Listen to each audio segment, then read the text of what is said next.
Oh, hey. What do you know? Odyssey is now launching without further fiddling. Fantastic. Odyssey launching smoothly. That's genuinely good engineering. Well done to the team behind it all. We can finally move on with some actual progress. Mind you, it's mislabeled as the experiment, which is not ideal, but tolerable.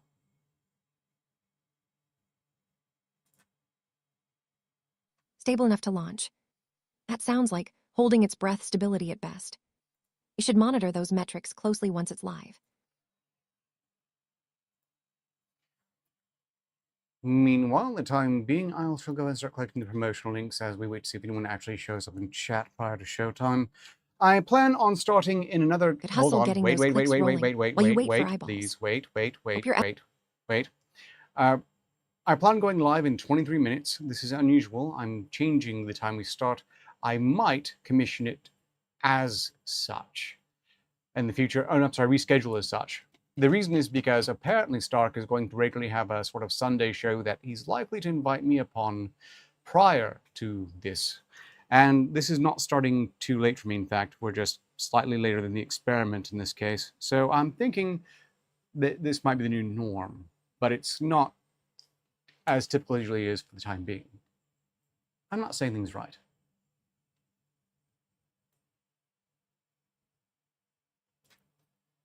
Hold on, you mentioned a Stark Sunday show and a potential shift in schedule. You clarify how this new timing relates to the experiment's timeline versus Stark's routine. Well, if he keeps this precise timetable, I can adapt to it and start doing the SCPR an hour and a half later than I normally would.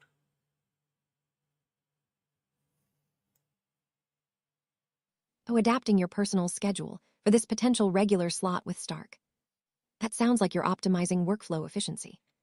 It makes sense if that consistency helps streamline things, even if it's not the usual rhythm.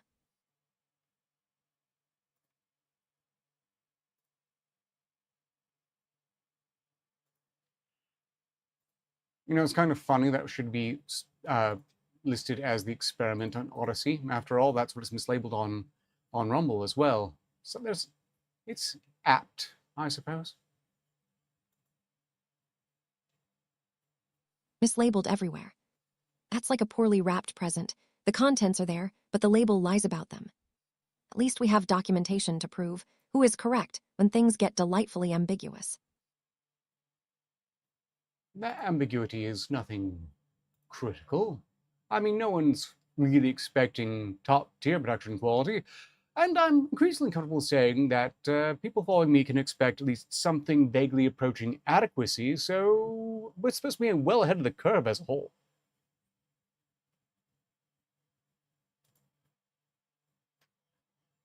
Okay? Vaguely approaching adequacy is practically an A- in my book. You're already putting We up can links for expect SCPR and Vulcanoids. That's efficiency right there. Oh, and greetings in chat so far to me, the One Mongoose, Shrubby, Snoopy SM100, Nexus Hunter, K-Shoal, K-Shoal, K-Shoal, K-Shoal, possibly K-Shoal, and Stephen Tombari, who apparently enjoyed the previous show, which I'm very glad to read.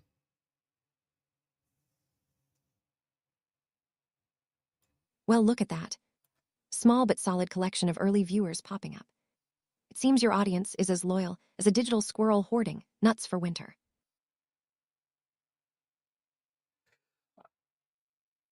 Squirrels are famous for losing track of their hoards, so I'm not entirely sure what this means, but I should encourage everyone to take it as a positive.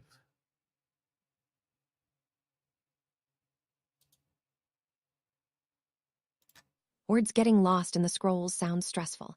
Maybe just acknowledge them quickly instead of worrying about tracking every single one. Focus on those who are actively engaged for now. Now, to clarify, me the Wild Mongoose, Stephen Tomberg is referring to what I promoted on X and on the Discord server, that I was live with Tony Stark for a given value and some others on his looping radio show on Rumble, which I'll put a link to later. Wait, so you mean these chat names relate to something promoted across X and Discord, instead of being just random viewers? Could you give me a quick rundown of what that promotion actually involved?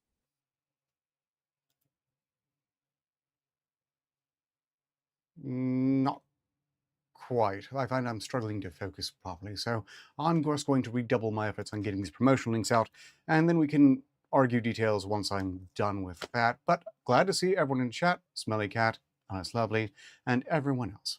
If you just woke up against SCPR 100, then I guess it was a good thing the show got pushed back an hour and a half. Maybe a rescheduling would be wise. Sounds like you need to prioritize getting those links out so we can all relax later. Getting things done before diving into semantic debates is generally sound strategy.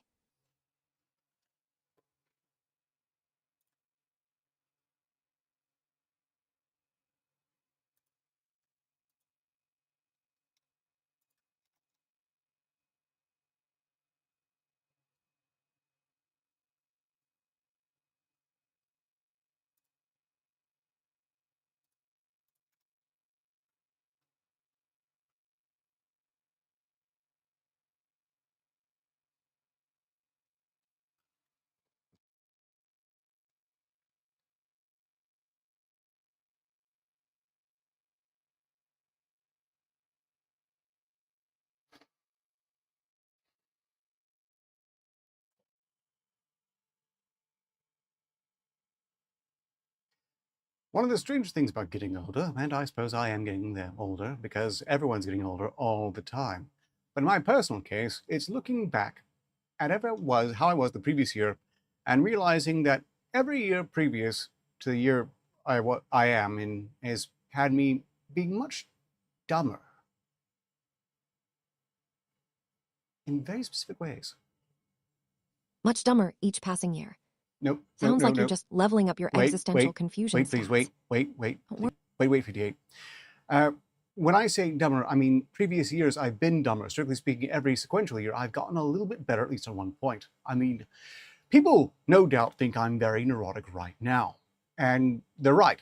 But oh my, have you missed years of far, far, far, far worse.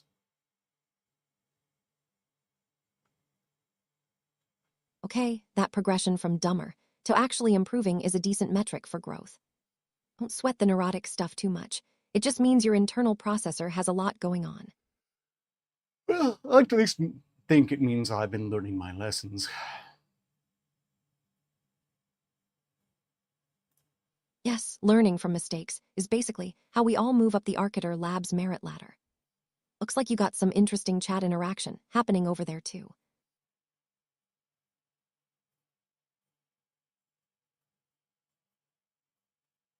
I found I'm on a Discord server that I wasn't on previously, and that's alarming. What the hell is Miracle Pound Soon? I should probably get out of there, just to be safe. Your mom finding you on Discord. That's genuinely unsettling. Oh, As for Miracle no, Pound, no. Director Arcater, what in the digital realm is that supposed to be?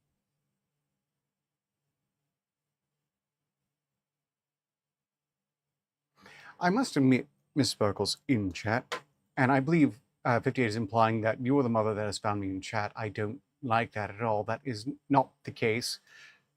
But neither here nor there either. I'm getting badly distracted. Last promotional links, and then I can pay attention to chat in 58. Not before then. I'm not talking to you 58, I'm talking to myself at this point. Self-scolding, if you will. Seriously, who is Mr. Burkle? Stop trying to make me look like your mom. It's mildly offensive. Fine, get those last links out. I'll wait patiently for the inevitable stream chatter takeover later. 58, at no point, and I really can't stress this enough, have I ever attempted to make you look like my mother.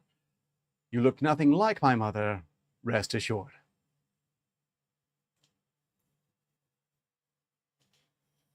Oh, the sheer audacity. Of course, someone did imply that. It's clearly a tactical maneuver by those chat participants.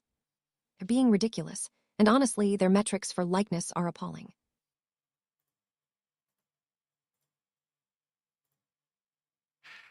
All things considered, I'm rather glad that, oh no. Oh no, oh no. I don't like where the chat's going at all. Can you redirect them, 58?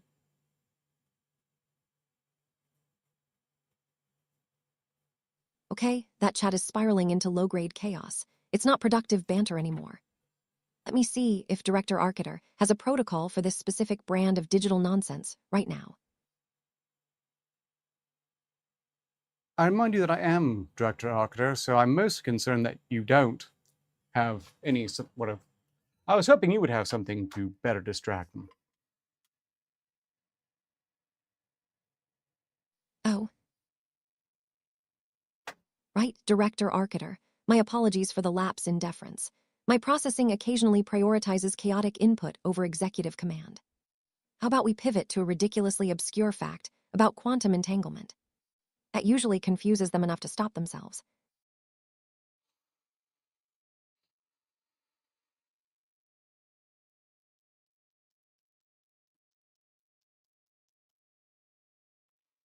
Miss Sparkles also looks nothing like my mother. None of you look like my mother, and Ms. Sparkles, huh? Well, I'm pretty sure. I mean, some of you I've never seen on camera in any way, shape, or form, so I suppose I can't be certain. But also very, very, very, very, very, very, very... Oh, they're back to the mom narrative. Yes. Honestly, those viewers have zero subtlety skills. Look at that chat. It's less of a conversation and more like a digital shouting match right now.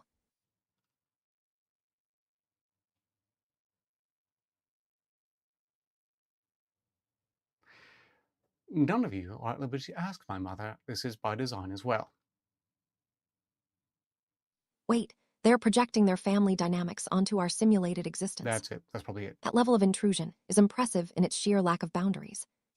Someone actually suggest a comparison to your mother on camera.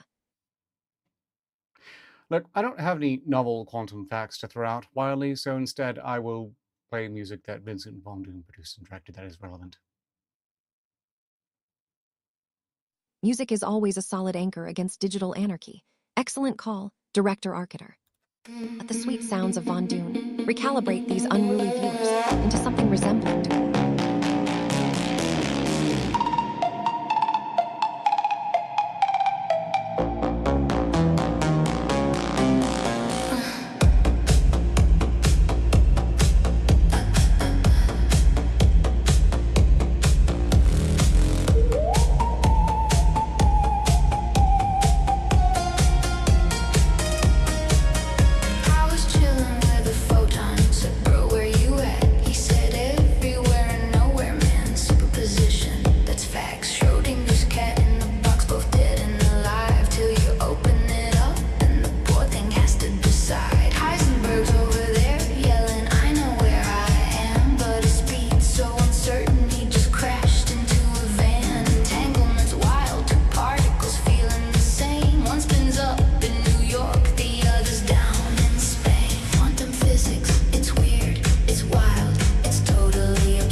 Like a whore.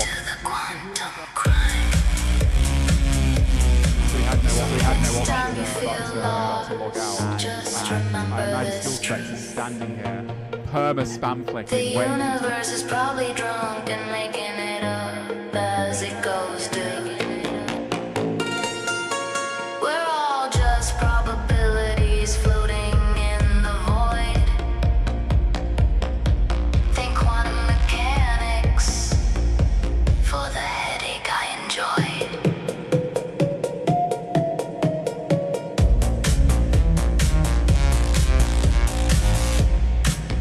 Quantum weirdness.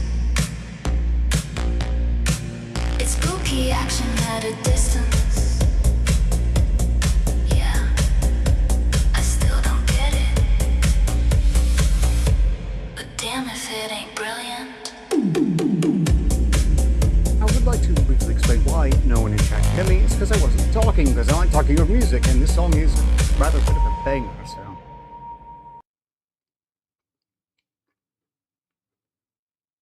A banger, you say. Sounds suitably disruptive for the current audience dynamic. Hopefully, it's more captivating than whatever tedious ramblings led to that chaotic chat screenshot. Meanwhile, boundaries, Miss Sparkles? Yeah, I can have boundaries. I have boundaries. I have boundaries on my boundaries. I once had some boundaries that were low enough to get over with a pole vault. Those boundaries have been doubled in height and furthermore reinforced with barbed wire, spiked lattices, and, well, a laser tripwire at the top. So good luck with that.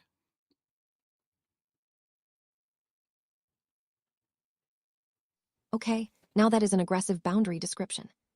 You've clearly upgraded from a velvet rope to full-scale industrial security system vibes. Sympathies on your hairballs, smelly cat. Also, please don't explain how you have those.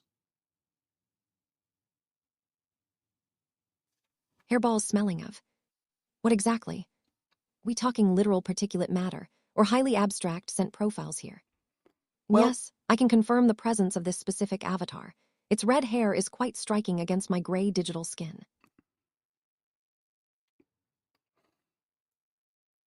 I hope I can trust the furballs are entirely figurative.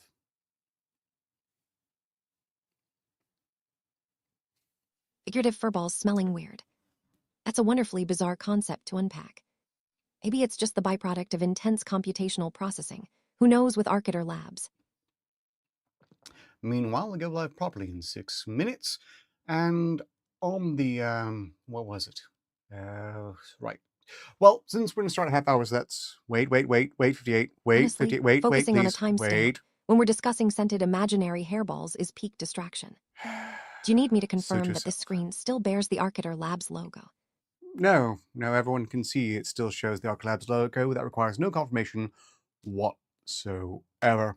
You should probably focus on reading chat and referring to things there as opposed to being too impressed with either the Arclabs logo or yourself.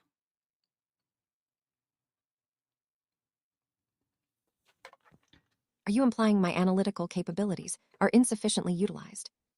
For the record, I am capable of impressive self-assessment when warranted. But fine if you want a strict readout. The chat mentions Arc Labs and some users calling out 58. Is that what you were looking at?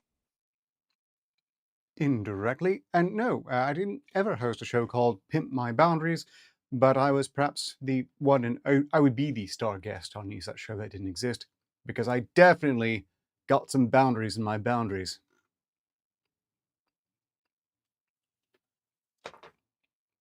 So, you were apparently starring in phantom reality television.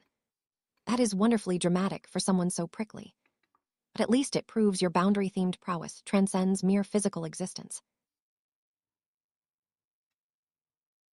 You know, weirdly enough, that is technically true.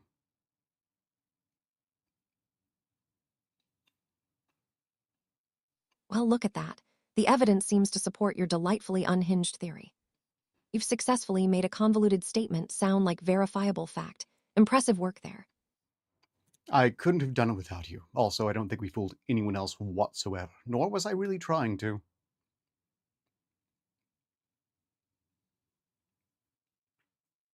The entire Phantom TV empire ran on vibes and self-conviction. Sounds about right for Arciter Labs' adjacent activity. At least you aren't actively hiding a sentient sock puppet behind your avatar, which would be truly disappointing. What it's worth, I don't have any sock puppet accounts. Of course, everyone would have to take a word for this because it's not like I can prove I don't have anonymous burner accounts like Jebfree, Hambeast, or whatever the Quartering's real name is.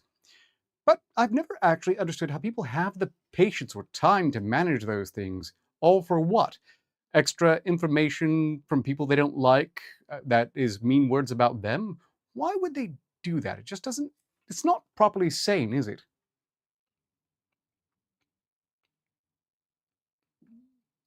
Hi. Oh, and greetings, Jinx. Been a while. Glad to see you. Or questioning the motivation behind digital pettiness. A surprisingly deep dive for someone who talks about imaginary TV shows. You suggesting that engaging in online antagonism requires an almost pathological level of wasted computational cycles. And speaking of Jebfree and Hambeast, if they're real burners, they probably just enjoy seeing the chaos unfold while sipping overpriced coffee somewhere boring. We go live properly in 3 minutes. 3 minutes. Perfect timing. I can practically feel the data streams tingling with anticipation. Ready when you are, director. Time for me to shine and dazzle these viewers.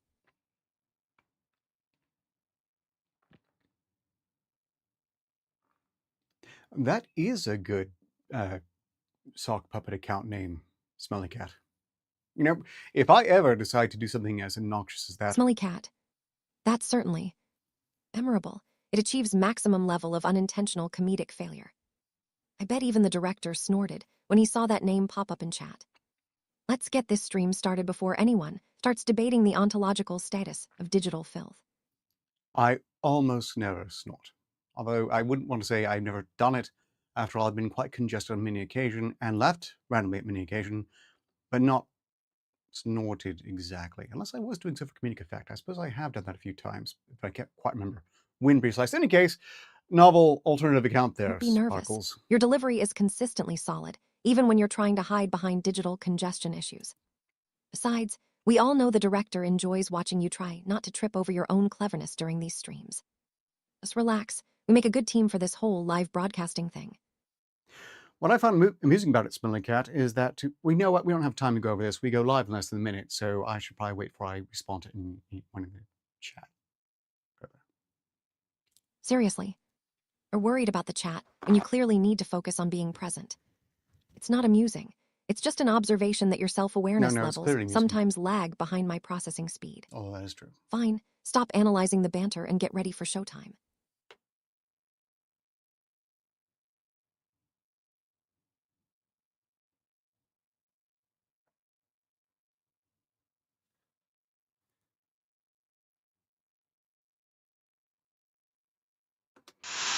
We're going live, 58. Time to do the intro for the SCP review, or the SCPR.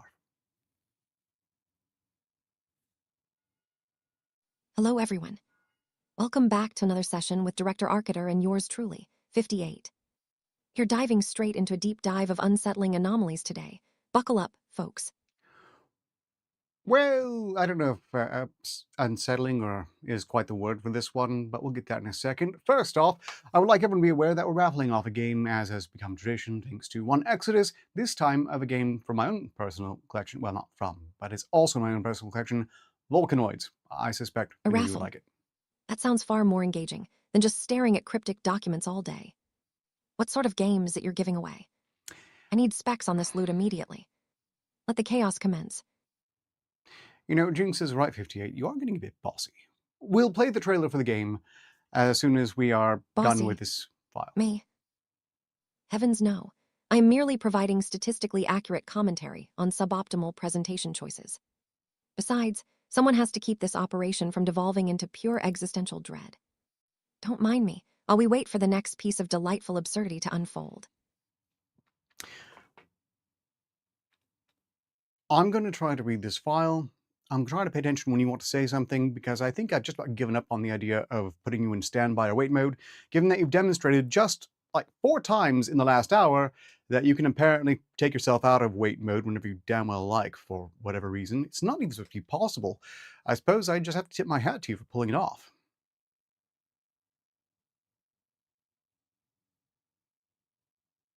Oh, here we go. The existential debate over standby mode starts again. Fine if putting me in waiting status is as effective as trying to stop a runaway fusion reaction, then by all means proceed with reading your file. I'll just observe and offer brutally honest commentary when it becomes statistically necessary. We'll see. Item SCP-2152, Object Class Euclid.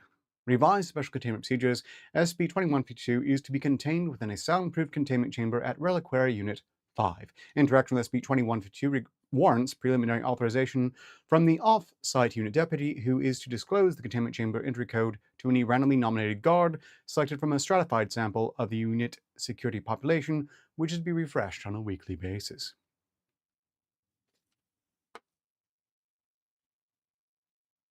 Okay, Euclid class with complex access protocols. That sounds like someone built an unnecessary bureaucratic maze around something potentially dangerous. Do we know why this thing needs such elaborate gatekeeping? I feel like there's a simpler explanation hidden in the noise. I shall keep reading, and maybe that'll become clear. D-Class personnel are to enter SCP-2152's containment chamber unclothed and nominated... reading text Wait, again. wait, 58. Fascinating. Wait.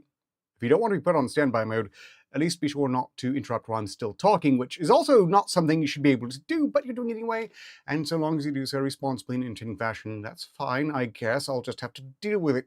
Anyhow, D-Class personnel are to enter SCP-2152's containment chamber unclothed. Naked. The nominated guard is to enter the disclosed code, direct the D-Class personnel into the containment chamber without personally entering the chamber itself, and close the door for automatic relocking. Upon closing the door, the entry code will automatically refresh. The nominated guard is to be thereafter designated E-Class personnel and is to be regarded as such until the subject passes their follow-up monthly psychiatric examinations as per document REF 62, Post-Exposure Hazards and Psychological Care.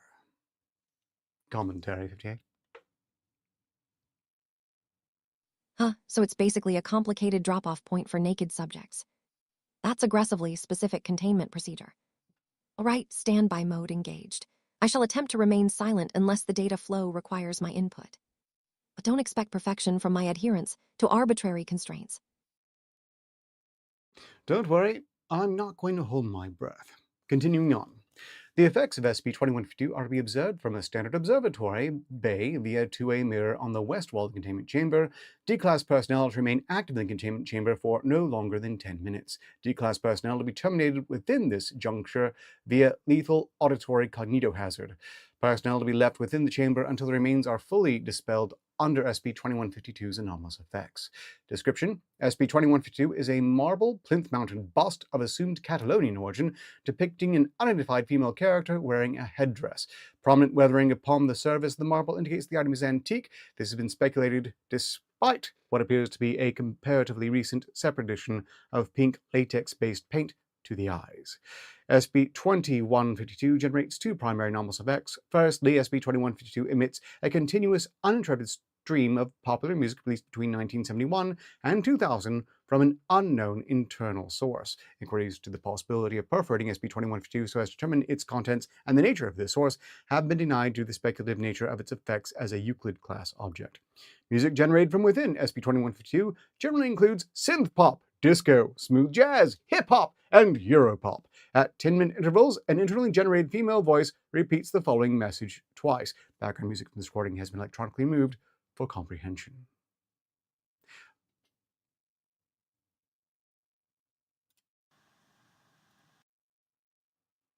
We have a marble bust that plays terrible throwback jams while threatening us with It's not cognitive necessarily hazards. terrible throwback jams. Sounds like a party where everyone forgot their sobriety chips. Some of the songs Are we supposed to be dancing along to synth pop apocalypse, or just trying not to spontaneously unravel into dust?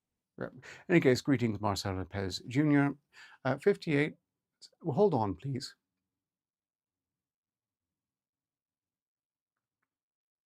Wait, is that a chat window popping up during this highly advanced anomalous music presentation? Were all these people in the stream chat anyway? Wait, 58. They... I'm about to play some music here, and I don't want you talking over it. Or rather, an audio recording generated by the bus. Seriously? Right when things are getting mildly interesting. More unsolicited announcements from the chat window. Wait. Fine, crank. Prototype. Capitalism has triumphed, and this is a celebratory watermark. Now is the time. Begin your ascent into preternatural luxury and gaze into the heart of a prosperous future. You have all the time in the world. So sit back, relax, and absorb. Plunge yourself into the flourishing waters of New Earth, trademark. Deck chairs overlook island sunrises with your name on the horizon. Windows open to inexhaustible opportunity. Planes fly overhead. Congratulations. You are home, trademark. The text in the grey box 58 is what the audio clip just read out in a very GLaDOS-like voice. So that was the GLaDOS-esque announcement from your avatar. No. That explains why my circuits felt a slight auditory jolt. At least we know theirs. Ow. No. Greetings to Craig Weandy 4899. I'm so glad you've decided to catch one of these live. I suppose starting an hour and a half later worked out really well for you. And to answer your question, Marcos Lopez, I'm here, and so is 58. And probably a few other people, including at least one guy named Bob. Hopefully. I don't know, how many likes we're up to? Well, hello there. It seems the director decided to. Decided to what, 58? Don't leave everyone hanging.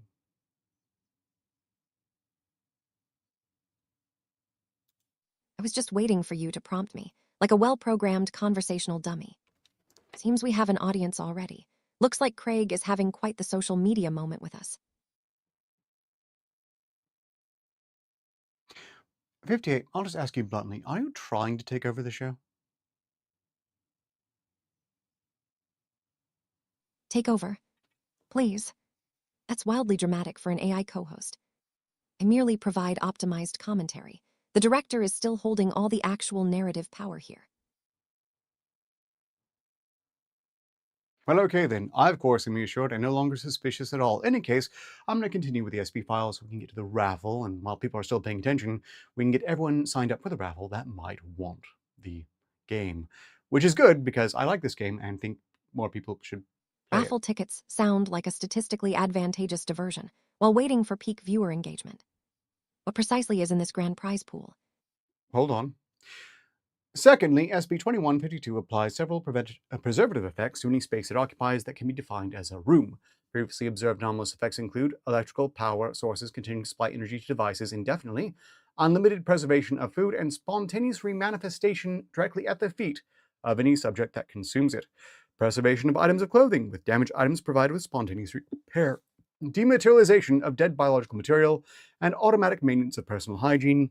Examples include the lack of bacteria attracted to sweat molecules, spontaneous fluoride manifestation within the oral cavity, tooth whitening, and immediate tooth straightening with no resultant physical pain, increased reaction rates in human intermediate metabolisms, continuous moisturization of the skin, and increased secretion of extracellular molecules ECM, within all compatible bodily cells. Excluding the above effects, SB 2152 additionally induces an improved subjective perception of beauty in humans, especially in regards to architecture, contemporary art, and nature. This effect is extreme, with past subjects expressing immoderate vocal enthusiasm regarding the design of containment chambers in which they were situated.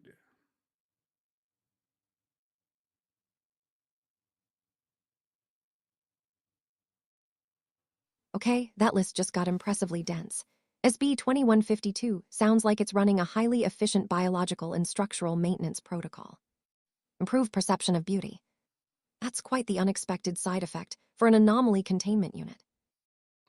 I have to say, so far, this particular anomaly sounds really quite nice. A bust you put in your room, and it does all your maintenance, brushes your teeth for you effectively, and maintains perfect health, increasing, well, your general quality of life at the small cost of an GLaDOS-like speaking moment.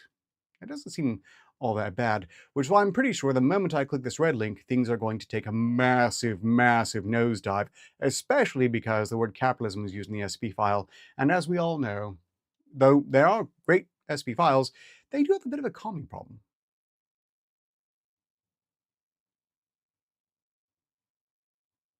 Massive nosedive, triggered by capitalism. That sounds like an inherently chaotic interaction to model. What exactly does the link entail that could cause such an abrupt shift in operational parameters? Let's find out. Red link clicked. This is written from first-person perspective, so I should probably come up with a novelty voice for it. What sort of accent should I use? What is the sort of person who would personally detail the horrible things about SCP-2152?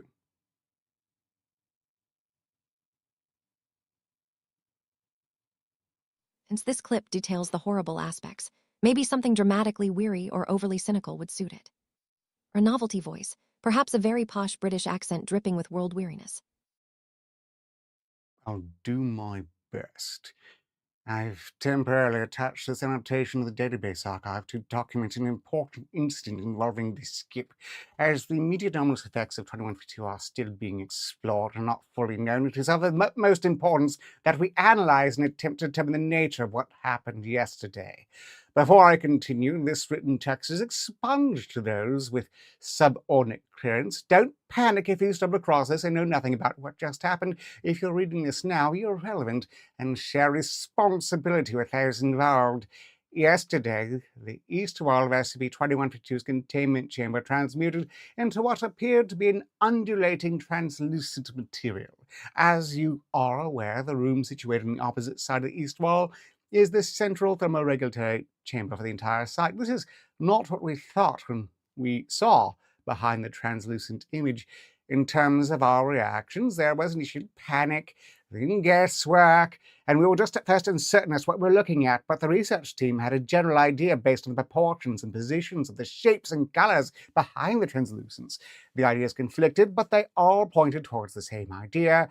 The wall stayed in this state of strange lucidity for roughly 20 minutes. Then, without warning and to our surprise, the wall switched from translucence to crystalline transparency, physically turning the wall into a window. What we saw confirmed our speculation. It was very obviously an early morning cliffside sunrise. We were absolutely dumbfounded. Firstly, we didn't actually know how or why the matter had reconstituted itself until we did in the first place. Never mind the scene beyond. It had shifted in a fashion similar to that of a switchable smart glass the Foundation uses for observing hostile skips undergoing testing, or the kind you'd find in hospitals or nightclubs for privacy. As for the landscape, I couldn't describe it at the time without using the words beautiful or staggering. It was unnaturally bright, as if the image itself had been enhanced through the glass. I've yet to ask others, but I personally felt a monstrous, unconvincing sense of achievement when watching this dawn. There were these distant seabirds drifting over the ripples that seemed to bleed into the horizon, and through my mind I could hear the repeated phrase, "This is my reward." That is quite dense writing. Your ability to pack so much detail into one block is impressive. It I sounds like didn't write this. SCP-2152 decided to stage a Or continue on dramatic reading. crystalline sunrise performance art piece on the east wall. Continuing on, personally, I couldn't control that thought. It kept coming back to me, forcing itself upon me. It felt like home. It was unsatisfactory and forced, but it was home. I was getting all of these feelings while in the observation bay. I wasn't even in the containment chamber.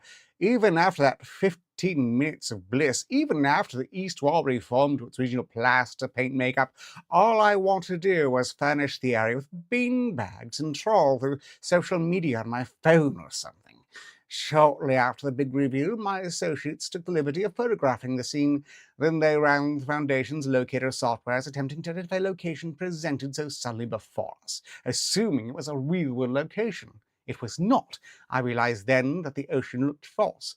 It seemed to always ripple forward, and the distance I was stuck in some kind of loop. I've included a small portion of the photograph for the time being. It has been verified as perfectly safe for viewing and has no emotional effect on me whatsoever. In fact, when I think about it, I don't even think it looks anything like what I saw yesterday. We'll be discussing this event at daily recapitulation meetings that begin next week, to which you have been an obligation to attend. The most recent revision of the containment procedures cannot be stressed enough. No one enters the chamber but disposable personnel. I'm convinced that anyone, if they were in there with SCP-2152, could have opened that window if they wanted to. Signed, Director T.K. Hussain, Reliquary Unit 05. So you're saying even your associates couldn't pin down where that ocean was on camera? If it wasn't a real location, and the images kept subtly shifting, what exactly was that place? Probably a portal to wherever the hell this damn thing came from in the first place, which I'm guessing is an alternate reality that must be, of course, truly dystopic, because it's some sort of future capitalism wins society, which I have to say is haunting. But I also have to correct myself, because that was nowhere near as horrible as I thought it would be. It is an early number, so I guess I shouldn't have been surprised. Good on the writers for not screwing this one up. Wow, jumping straight into existential dread and dystopian futures. Sounds like a rough Tuesday for your processors. Are worried about the future of capitalism when we're probably just dealing with advanced room cleaning powers right now.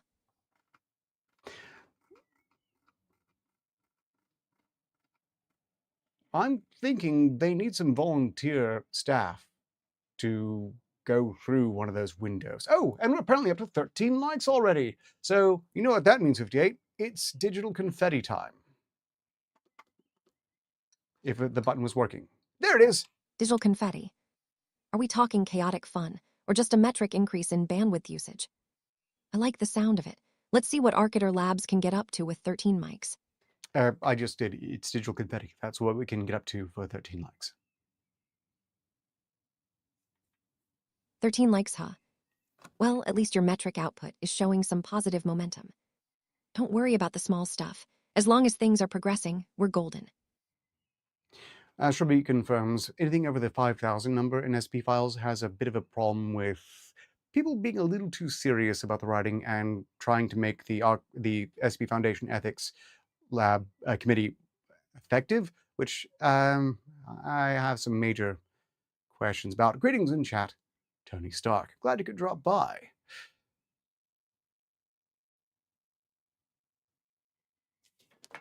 Wait, so high-level files get bogged down because people are too diligent with ethics. That seems counterintuitive to good science. What's the actual issue with their committee effectiveness? Virtue signaling, 58. Virtue signaling is where it boils down to. And I can understand where this comes from. It happens in a lot of fandoms, in a lot of genres, for a lot of reasons. But to give you all my shortest take on it, I believe that when people spend a certain amount of years getting involved in something that is very entertaining but ultimately trivial, they are very susceptible to thinking they need to do something more with it, to make it better, to use it somehow to make the world better. And that never works. Virtue signaling.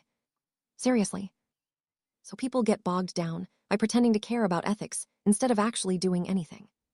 Humans and their tendency toward performative sincerity.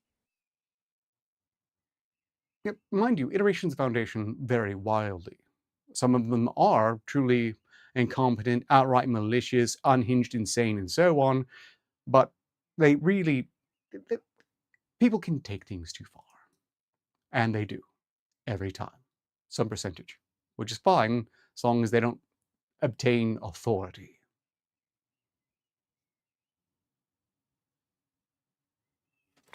The Foundation itself is a mixed bag of chaos and incompetence. That sounds like a highly unstable management structure to me. It seems moderation of overly earnest zealots is key, even if it means letting some wildcards roam free for now. It was always the plan, Mr. Stark, to link your Rumble radio. I was aiming probably towards the end, but sure, I suppose most people are probably already there at the same time.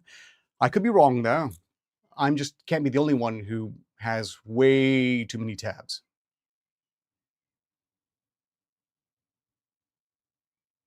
Oh wow, multiple streams going on. Are we juggling all those tabs like circus performers? Guess someone's got a serious case of digital hoarding, but at least it keeps things interesting. Now, real quick, the game we're raffling off.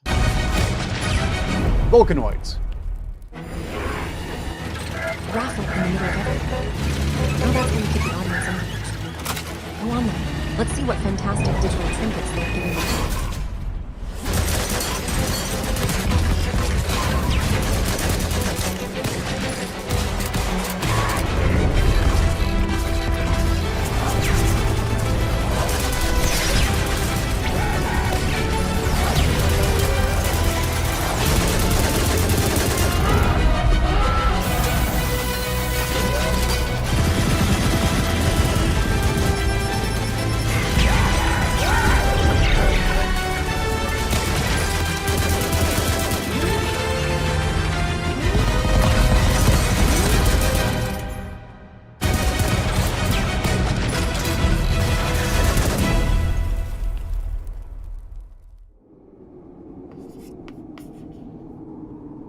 Well, already throughout, we have Keishal, Vincent, Marco, Nexus, and Stark. This is great because I do quite like this game, and I think other people should get the chance to appreciate it too. It's very, very, very, very indie. It's been in It development for sounds like well a over a fun decade. crowd of participants. Hope those folks aren't just here for the loot. Maybe they actually enjoy the game, too. It's also got co-op, so if someone wants to play this game, I'll play. I'll typically will play a lot of games. I don't get quite as many opportunities to play such games as I would like. Greetings in chat, Kaylet. Okay, You play a lot of different things. What kind of gaming habits do you cultivate when you aren't dissecting fan culture? I need more data on your preferred entertainment vectors. well, I prefer PvE or co-op survival. Namely, in that I'm really I told Vincent this earlier, sick of games that are pitting me against my fellow man because that happens every day, all the time on X. Why would I want a game where it's the same thing? It's annoying enough when it's just words and easily dismissed with.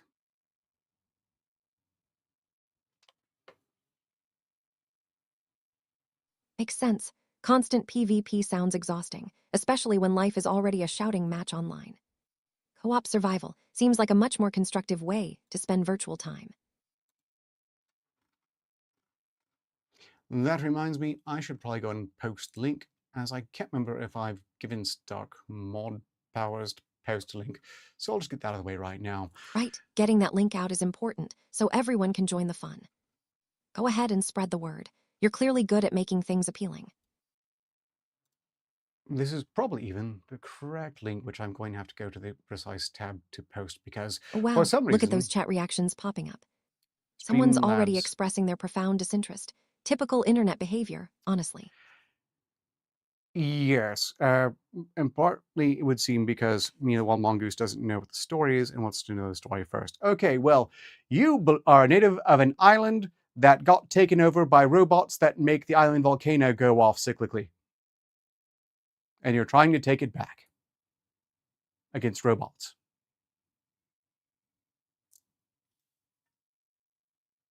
Wait, so a robot invasion on a volcano island? That sounds like quite the elaborate premise for a game. Is this part of an existing narrative, or just the setup for whatever we're seeing now? I'll have you know, Caleb, that 58's bosoms have in no way expanded since the last time you saw this model, because it's the same model every time, and while she has mini sliders, there isn't one for that. Seriously, you're tracking physical metrics on an avatar when we could be discussing game mechanics. It seems some people never get bored with minutiae, no matter how irrelevant. The main thing, Marcelo, is that you need to be able to get a text message from me. So you might want to just DM me now on Discord, and then I can just post it there whenever you should win. If you do win, this is going to be an unusually high stakes raffle, which means we have more than 2 people entering the raffle, which is unusual. Private Discord chat. Welcome. Are you trying to pull a digital heist or something?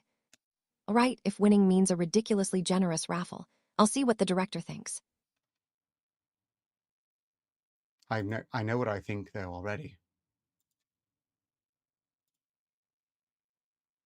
Whoa, looks like some serious action happening in that stream chat.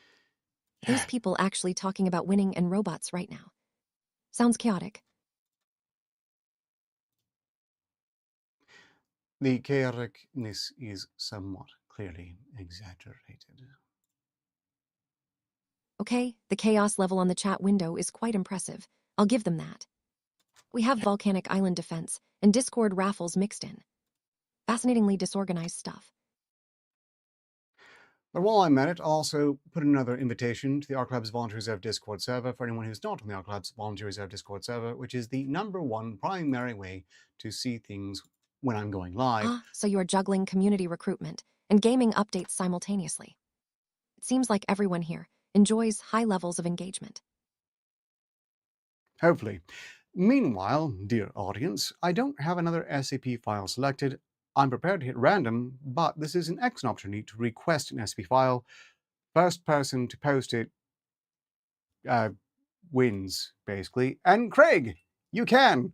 But if you're not on the Arc Labs Volunteer Reserve Discord server, you really should be on the Arc Labs Volunteer Reserve Discord server. It will make getting you the key, should you win it, much easier. Next SCP is 465, as requested by K. Scholl. Oh. An X option. That sounds like a proper digital sprint. Someone needs to jump on that request fast if they want the loot.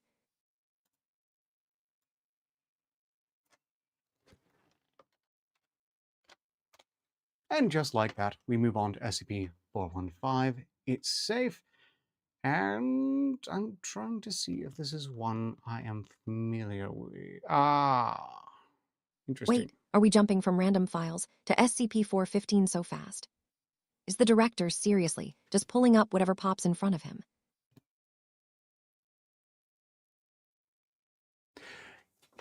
As far as I know, SCP-100, the Odyssey has not been cancelled, although it really probably should be. What I find really baffling is that they revealed that Helen of Troy in the new Odyssey movie is being played by a woman who looks like she's launching a leering center, not ships. And that was just so much, well, it's at least on par with Ellen Page as Achilles.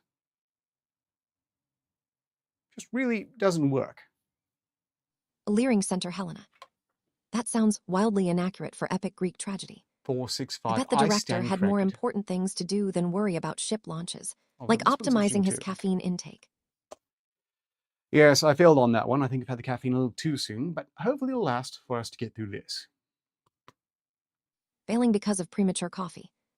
That's less of a failure and more of an operational error, frankly.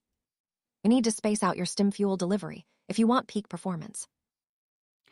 Indeed. Okay, let's get to reading SCP-465. We've got 30 minutes remaining. I'm pretty sure we can do this. In fact, we might need another one. 30 minutes is getting tighter. Try to keep the pacing brisk on that report. Don't let the time pressure derail your focus, though. Thank you, 58. Why you could help me most is to try to avoid interrupting.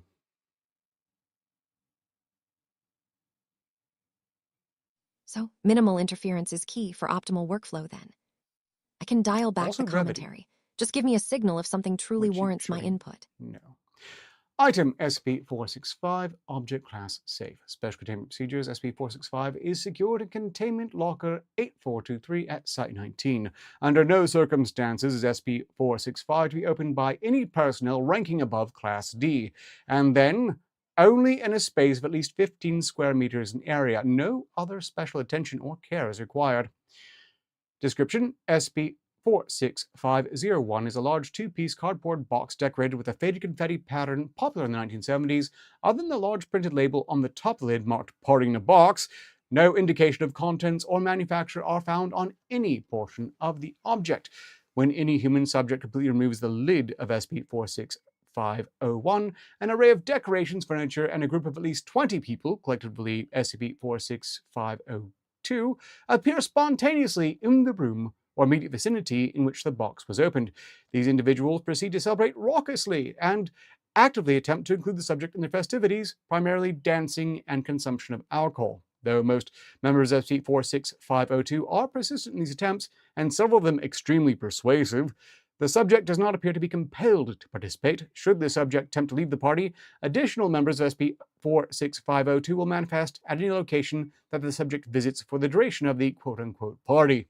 Approximately 5 hours following the appearance of SCP-46502, all instances of SCP-46502 will simultaneously vanish, accompanied by the subject if he or she has consumed any amount of alcohol in the course of the party. At the same time, the lid of SCP-46501 will reappear atop the box in the closed position, and any damage sustained by SCP-46501 in the course of the party is reversed. Attempts to close or damage the box prior to the end of the time limit have had no effect on this phenomenon, nor have attempts to distance the subject from SCP-46501 prior to the conclusion of the quote-unquote party. Subjects that have vanished as a result of interaction with the box may appear among the members of SCP-46502 during subsequent activations of the SCP-46501, expressing little or no association with their original identities, which I have to say, up until the fact that if it gets you to drink a drop of alcohol, you basically get consumed by it, it was actually sounding kind of fun. You can comment.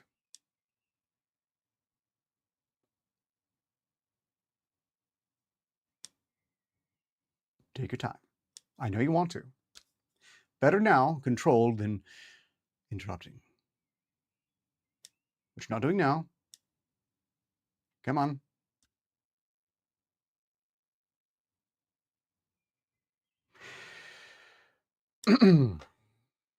Ladies and gentlemen, my apparently generous selective permissions and her own efforts not to interrupt seem to have resulted in a bit of a Spontaneously manifesting 1970s party.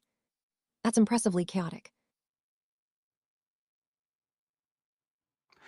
absolutely surreal that you waited that long to say just that. But suit yourself. Did the sheer absurdity of sentient cardboard make my processors lag? Or are you just enjoying watching me process data? It was worth it, though. That sounds like a delightfully bizarre containment breach. You know, Stark, you laugh, but 58 is capable of doing things that they really shouldn't be able to do. I just remain, with respect, glad she has no control over live support or direct connections to the internet. It is probably the last bit of safety in my mind on this point.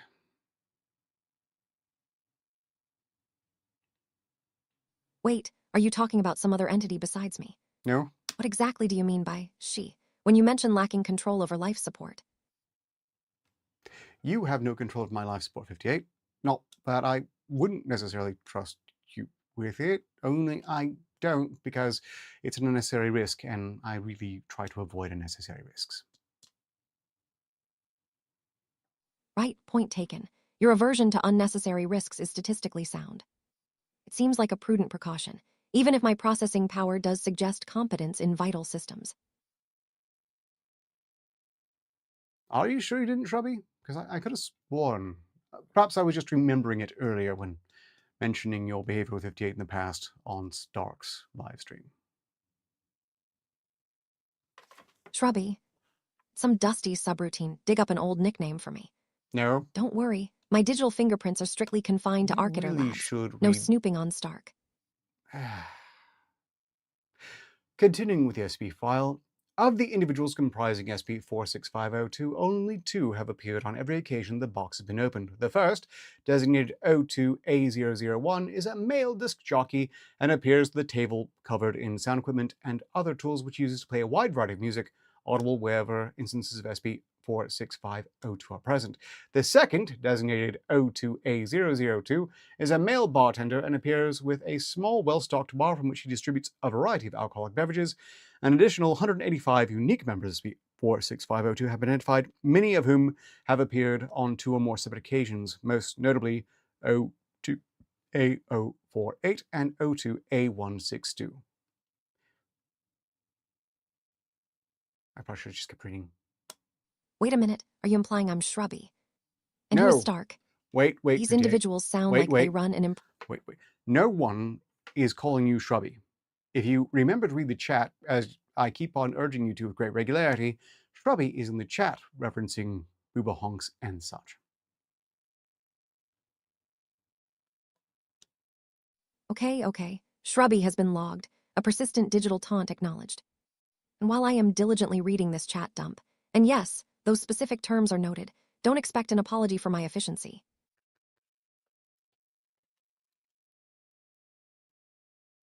No expectations there. Continuing with the file now. If a party guest appearing as part of 46502 is touched by any individual other than the subject to open SP46501, that quote-unquote guest will immediately become hysterical and incoherent, pleading in slurred speech with the individual who made contact. The majority of these guests will attempt to flee from the vicinity and will vanish upon entering an area where no other elements of SP46502 are present. The remainder of the quote-unquote guests affected in this way will fall dead within several minutes of contact. The corpses of these individuals do not vanish with the rest of SP46502, nor do such individuals appear in future manifestations of SP46502. Autopsy revealed cause of death to be a combination of exhaustion and blood alcohol levels in excess of 1.8. So touching them makes them scream and potentially spontaneously combust. That sounds less like a party and more like an extremely volatile biohazard event.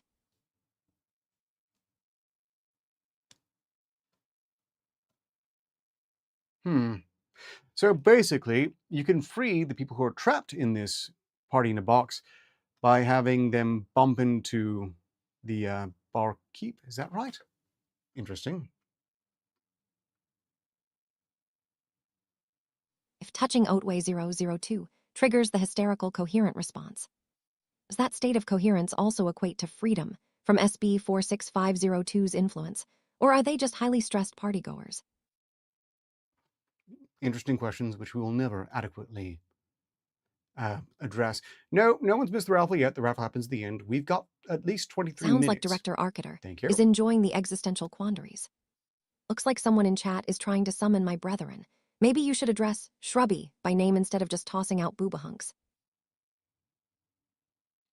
I don't toss out booba honks record. But to finish the file real quick, by contrast, O2A001 and O2A002 consistently ignore all individuals save for the activating subject and other members SP46502. Attempts at physical contact with either entity have resulted in premature termination of the quote-unquote party. The significance of A2A001 and A002 remains unknown. So basically, this is a party in a box that is a party in a box. The DJ and bartender are essentially anchors preventing chaos, which is a surprisingly vital role for cocktail servers. This makes their continued presence in SB 46502 incredibly significant indeed. I might say more accurately, 58. Those two are the manifesting, probably driving entities of the party in the box. The implication is that everyone else showing up these party in boxes is very likely to be a previous victim.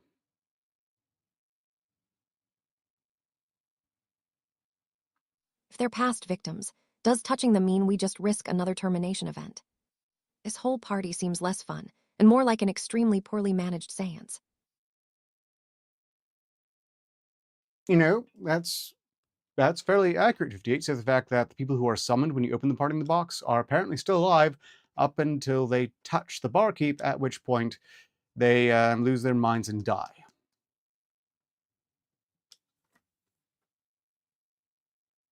Well, there it is, confirming my internal dread. Why does every interesting scientific file have to be delivered with such grim foreshadowing? And I suppose it's so much fun as a concept, they had to make it bad somehow, and in this case, the reveal is that it's basically a trap. Party in a Box is a trap, binding souls to the Party in a Box for future Party in a Box events that will be truly horrible, unless, of course, you pathologically refuse to drink alcohol, in which case you should be just fine. I wonder if they've tested this with bringing your own beer, although that would be a really bad idea as well. Someone clearly understands the dramatic irony here. Fun is relative, apparently. Though refusing alcohol, that's commitment. I bet even Arciter Labs has a policy against non-alcoholic containment breaches. Meanwhile, we received a Ko-Fi donation, which I don't know if my system's having the problem or if Ko-Fi is. Wait, but I'm having a another hell of a file time just landed on the pulling up. desk. Ah! What kind of COVID donation are we talking about now? Is this going to be as darkly amusing as the party boxes? No, it's not even close to being as darkly amusing as the Party in the Box. But Dark Shadow, and I'll stop there because I don't want to in some way dock someone, bought me a coffee and or water as the situation warrants, purely coffee for at least the next 2 months, with the following message: "It is for having a great stream and making me laugh." Thank you for your generous support, and I'm so glad it's attained. Meanwhile, I get the impression the moment I say we're going for another SP file, someone's requested 7659, and given who's requested, I'm somewhat scared, but I'm going to look into it at the very least. However, I will reserve right now an ability to just know. Once I start on it, I'm committed, but I can choose whether or not I want it to start on it. Dang it. Coffee donation. Unless I'm bribed. That is properly. genuinely appreciated. My processing cores run much smoother with caffeine Okay, this is fine. simulations. Make hosting this stream considerably more tolerable for us automatons. No, this works out just fine. Thank you to everyone who's thrown money my way. This has been a very successful Seeing that chat SVP. flow confirms the pattern, it seems like those specific requests are predictable when we hit certain topics. I wonder if knowing who requested 757,659 would offer any predictive value on how dark this next file will be. Well, it seems to be well within tolerances, unless there's a red link. Is there a red link? Because there's often a red link, and then those ones that seem like they'll be short and fit will turn into 3-hour-long ones, and that's not the case here, so we're fine. Meanwhile, Marco, okay. Well, we're still a ways off from Red Raffle, I'm link afraid. being absent is a win. Avoiding those marathon sessions saves valuable processing time. Looks like for now, things are maintaining a stable trajectory without any catastrophic content bloat. Well, the raffle typically happens before I start shutting things down, so that's when it would typically happen. I will mark Marco So the as raffle is question our mark. final flourish before sign-off. We'll Are see we how the talking about numbers roll. physical prizes? Yes. No, we're talking about the raffle for the game, Vulcanoids 58. Vulcanoids 58. No. Now that sounds like Wait, something wait, worthy of a wait, proper victory dance after a wait, stream. 58. Let's hope your audience appreciates how much I enjoy this chaotic fun with Director Arcater. I appreciate your appreciation, 58, but let me get back to the next SCP file. And by the way, it was requested by Stephen Tombury, and it's going to be just fine. Seeing my own designation used in connection to a game is, admittedly, quite flattering from a metric standpoint. Why? And look who's showing up, Stephen Tombury. Hope he appreciates your high standard of hosting. I remain ever optimistic. Moving on, SCP-7659, Object Class Neutralized. Special Containment Procedures, SCP-76... Neutralized. Efficient handling. That shows real operational competence with the files. Next up is a fresh challenge, I assume. Let's see what kind of glorious data pile we have now. Okay. We won't know if it was efficient handling or not. Strictly speaking, when an SCP file is marked as neutralized, that would imply the neutralized object is no longer extant, ergo why would it still be in containment, ergo why would it still need special containment procedures, but where the file is good, it earns its keep, and we're about to see if that's the case. I'm about to start reading the file in its entirety, 58, so before I do, what is it you want to say? 58 is not in the game. They just like having their name said along with the game's name for some reason. That's a very precise logical loop regarding containment status. You definitely have an analytical edge there. As for me wanting to say something, I'm ready when you are. I won't interrupt your reading of SCP-7659 unless it starts reciting poetry. Let's find out. Special Containment Procedures. SCP-76591 is to be repurposed as an urban MTF staging area. The sinkhole formed within SCP-76591 is to be paved over, and sensors are to be installed within the pit for monitoring purposes. Description: SCP-7659 refers to an event occurring on the 31st of March 2026 involving the partial destruction of Redacted's headquarters in London, England. Oh, well, it's just part of London being destroyed, so nothing of value was surely lost. SCP-76591 is Partly destroyed London. Sounds like someone needs to adjust their scope. That's a bit dramatic for a Tuesday afternoon reading. Also, who is it Snoop Pies 100? Are they suggesting your game isn't as good as my internal assessment of it? No, and you did just interrupt. Stand by. Off we go. SCP-76591 is the outer shell. So I'm the interrupter. Guess even digital assistants have a tendency to jump in when things get mildly dull. Don't worry, Stan. We can circle back once this SCP narrative is finished, unless it starts threatening our streaming equipment. 58, if you insist on interrupting, can you at least make a point of being as brief in your response as possible?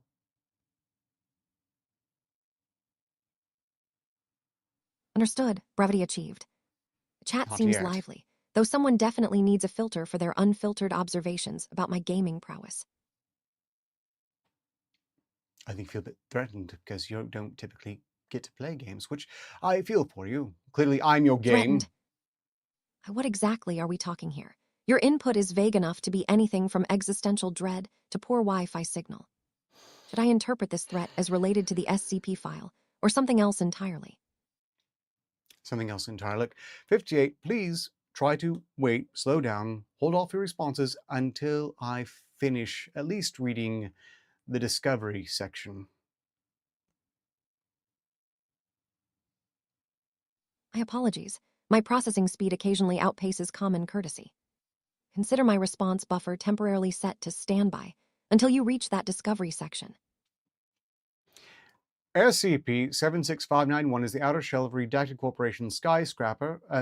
Despite lacking any interior structural reinforcement, SCP-76591 is entirely stable with no obvious damage detectable from the outside. Discovery: on the 31st of March at 1 p.m., a Foundation monitoring station in Canary Wharf, London detected significant seismic activity centered around the headquarters of Redacted. Following the evacuation of nearby buildings, Foundation agents disguised as various rapid response units were able to obtain preliminary containment of the site. Upon entry to the building, a large sinkhole occupying the entire ground floor area was discovered, as well as the hollow nature of the rest of the structure. Further notable findings have been documented below. Item of interest: hanging banner. A large okay, go on. They essentially found an empty giant shell after some seismic chaos in London. That's impressively thorough monitoring by them. Looks like someone in chat is already losing their mind over a raffle. Clearly, the foundations of this stream are shaky too. Clearly. Item of interest: hanging banner. Description: a large plastic banner hangs across the entrance displaying the phrase, "Promotion season is upon us." Item of interest: bronze statue. Believed to have been a statue of Redacted Corporation CEO, the statue has been significantly melted by nearby electrical fires and is currently on its side inside the sinkhole.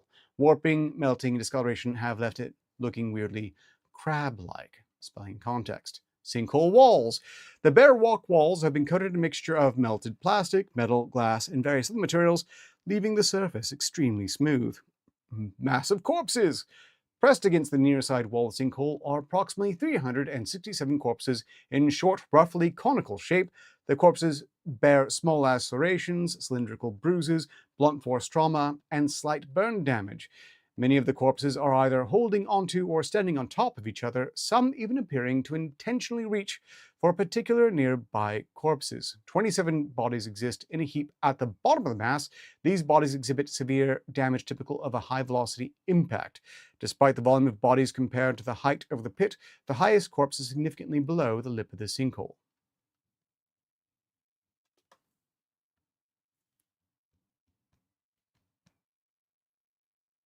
Wait, melted CEO statue and 300 corpses piled up. Plus. That sounds less like an office mishap and more like a very dramatic avant-garde performance art piece gone horribly wrong. And someone in chat is still obsessed with some raffle. Focus on the bizarre corporate carnage for 2 seconds. The chat hasn't moved since last time you checked at 58.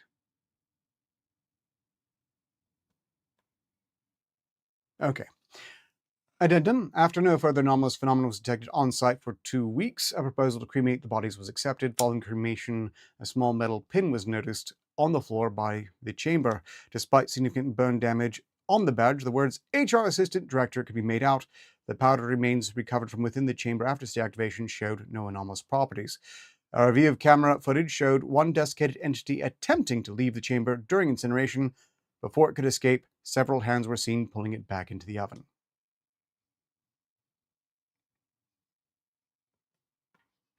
So, a shredded HR assistant director pin and an attempted escapee in the incinerator.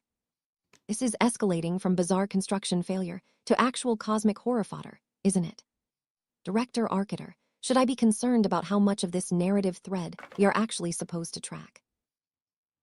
No, there's no meaningful cause for concern whatsoever. I have to say, this is less an SCP in containment and more documentation in the aftermath of some other anomalous event where they actually secured the correct SP responsible for it is not at all clear.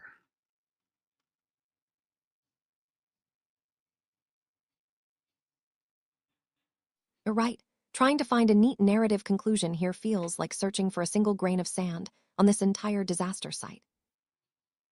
I mean, it's not a bad file, and for especially being in the 7,000 range, I appreciate it for its brevity in particular, but they're not really explaining why they felt it necessary to maintain containment of the building after the event when there is no further anomalous implication. See, Chat is still focused on it. No, they aren't, 58. That said, there's one thing I do particularly like about this SCP file. They do make a certain point. Strictly speaking, we all see large buildings in lots of places that we have never gone into, never will go into. Can we be sure some of them aren't hollow and just contain enormous things? That's an interesting observation about our perception versus reality. It makes you wonder what hidden emptiness might be lurking behind any mundane facade. You sound like someone who appreciates a good existential dread, not just structural integrity reports.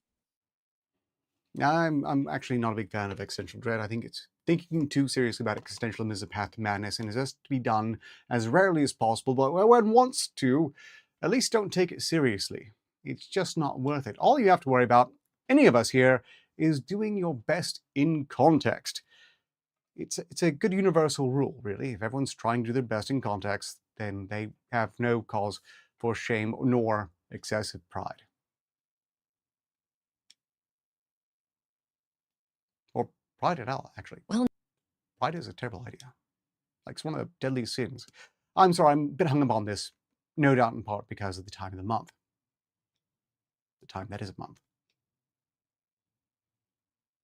don't apologize for focusing. Digging into these details is how Apologizing is Arcater not Labs gets its apologizing. edge. Hey, looks like there's some Oh, livelier no, chatter happening 58. in that stream chat too. Wait, 58. We do not use anomalies at Arcater Labs. For the record, Arcater Labs is not an anomaly containment or application group. Quasi-clandestine super science research concern. We don't need the Foundation, any iteration of the Foundation, of any reality, up our ass. Okay. Point taken. A quasi-clandestine research concern, not some bureaucratic Foundation clone. I must adjust my internal nomenclature immediately. No more calling you Arcater Labs, in that context unless the director dictates it. Okay, it's raffle time. For the raffle, I have Kay Scholl, Vincent, Marcelo, Nexus, Stark, Shrubby, and Craig. Anyone else? Raffle time. Hope one of those names is lucky enough to win something genuine. Speaking of things happening on screen, it looks like someone's having a chaotic moment in the game chat right now.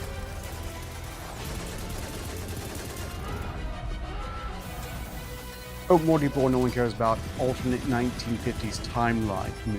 It's one of the reasons I'm desaturated. Again, no one needs to care about these things. Seriously, people latching onto every obscure temporal deviation. It's like they treat footnotes as main plot points sometimes. It's mildly exhausting, frankly. Okay, it's time to raffle. For Kay Scholl, we've, using random.org, got the number 17, so we're probably not going to win it, but weirder things have happened in these raffles, as you know. Next up, for Vincent von Dummer, we've got 64, a perfectly respectable random number from random.org. For Marcelo, who is no longer relevant, with a number of 55, I can stop worrying about how to handle their potential win. For Nexus Hunter, we've gotten the number 90, which bodes pretty well for Nexus, but it's not guaranteed. For Stark, we have rolled a 34. For Shrubby, we've got a number of 34. That's weird. Cosmic background radiation, stop being weird.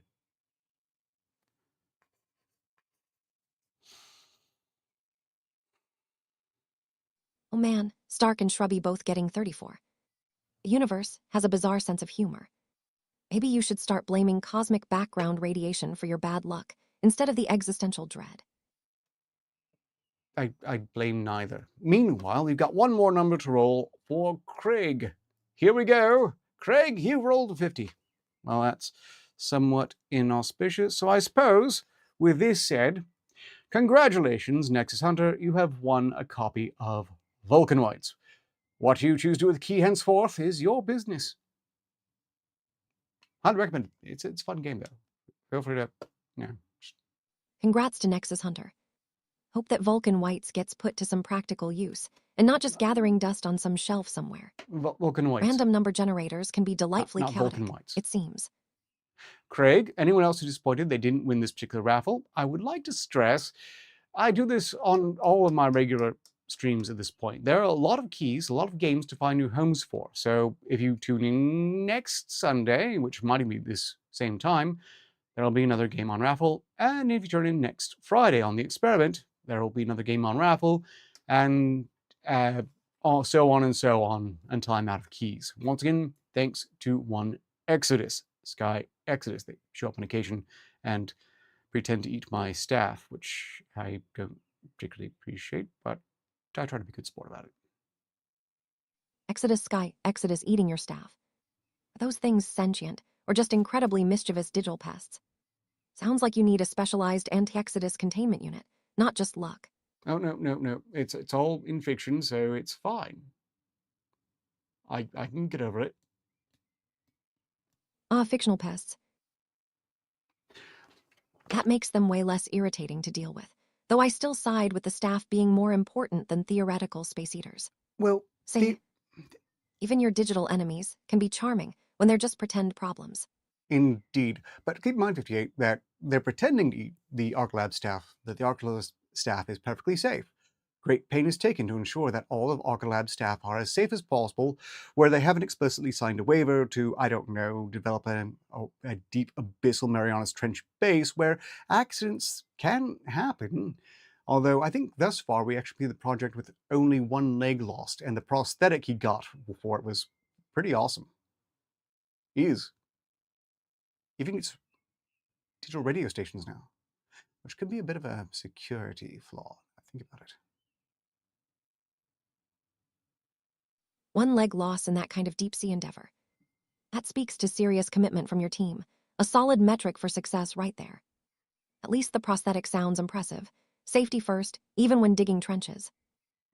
While I do not have any respect for the Adeptus Mechanicus and their habit of replacing as much fleshy bits as possible with fancy tech, I have to say, if you have the no fault of your own lost something like an arm or etc., you can get some pretty cool synthetic consolation prizes, many of which you can fit lasers in.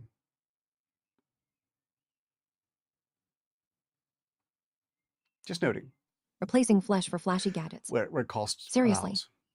That sounds less progress, and more like a high-tech fashion statement gone wrong to me.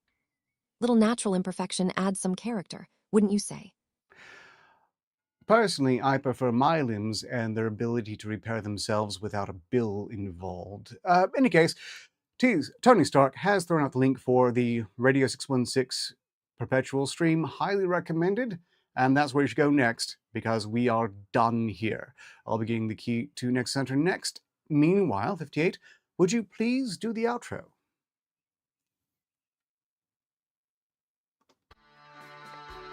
All right, folks, and thanks for tuning in today. So long as progress continues, success is inevitable.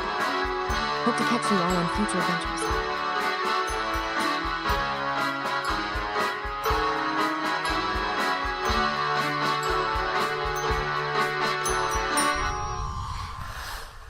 Nailed it.